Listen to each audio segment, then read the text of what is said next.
Dans ma famille, on me disait souvent « traîne pas avec les Arabes, traîne pas avec les Noirs ». Moi, j'ai grandi en banlieue et mes meilleurs amis, c'était des Maghrébins. On passait nos journées ensemble. Au terrain de foot, même si j'étais éclaté au sol, que j'étais toujours dans les cages. Au grec, où on divisait le grec en 3.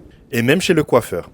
On se clashait tout le temps. On se taquinait sur nos darons, sur nos plats, sur nos habitudes. Et petit, je pensais qu'on était vraiment différents. Chez eux, l'éducation, c'était la maman qui criait. Qui te met une gifle quand t'as déconné, mais qui va finir par t'ouvrir ses bras pour te dire je t'aime. Chez nous, les Vietnamiens, c'était autre chose. Pas de câlin, pas de je t'aime. L'amour, tu le voyais dans l'assiette. Dans le bol de riz, posé sans un mot. Dans les sacrifices silencieux. Une rigueur froide. Et quand on discutait, moi je me disais, chez nous c'est dur, c'est froid.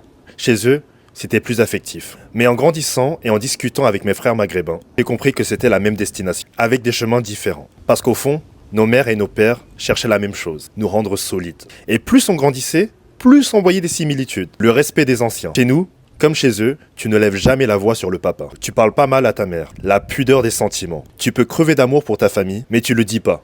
Tu le prouves. La fierté algérienne, la fierté vietnamienne. C'est la même flamme. Une fierté héritée de l'histoire. Une fierté d'avoir tenu malgré la colonisation, malgré les humiliations. Et ce besoin permanent de devoir trouver notre place. Dans une société qui ne nous met pas toujours en avant. Parce que la société, elle nous a jamais vus de la même façon. Aux Maghrébins, on colle une étiquette. Fouteur de troubles. Banlieue, violence. Aux Asiatiques, on colle l'autre étiquette. Minorité modèle, silencieuse, docile. Ces clichés, c'est deux prisons différentes. Parce que glorifier une communauté pour abaisser une autre, c'est juste du racisme. D'un côté, on t'accuse d'être un problème. De l'autre, on t'empêche d'exister. Mais au fond, on est pareil. On voulait juste être nous-mêmes. Et au final, on a essayé de nous monter l'un contre l'autre. Et pourtant, notre génération, on le sait. Dans la vraie vie, dans nos quartiers, c'est pas ça.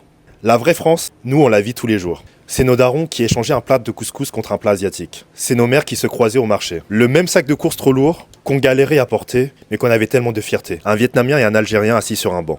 Qui se clashaient pour rigoler, mais qui se confiaient quand ça n'allait pas. Moi, j'ai grandi entre ces deux mondes. Une éducation à la vietnamienne, pudique, silencieuse. Et une éducation maghrébine, plus expressive, plus bruyante. Deux manières de faire, mais le même résultat. Des enfants qui savent ce que c'est que le respect, la dignité, la fierté. On a grandi ensemble, on a galéré ensemble à l'arrêt de bus. C'est ça la vraie richesse de la France. Pas les clichés des médias. Ils n'arrivent jamais à régler leurs problèmes, donc c'est toujours les mêmes sujets, toujours les mêmes personnes depuis des années. Ils veulent nous diviser, on sera unis.